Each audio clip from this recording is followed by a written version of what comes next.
पहाड़ों में कुछ पल सुकून के। कितने बढ़िया नज़ारे हैं यहाँ सब।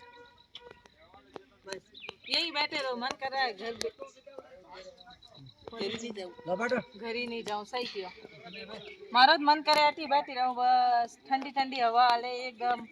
घरे तो एसी की जरूरत पड़ जाए, पंखा की जरूरत पड़ जाए ना, का नहीं जरूरत नहीं है। प्राकृतिक है सब, नहीं एसी सही है नहीं पंखा सही है, एकदम ठंडी ठंडी हवा। बस पापा 2 मिनट बैठोगे नहीं हो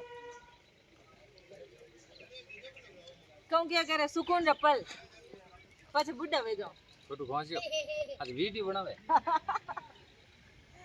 फोटो खींचियो मन कहूं था यार भिंजोड़ो नहीं के तो भले वन कम फर्क पड़े। ठंड खराब हो मार पेंट खराब है एडी शांतिपूर्वक जगह में तो पेंट करवा ऊपर है तो मैं ले हेलो गाइस हेलो गाइस।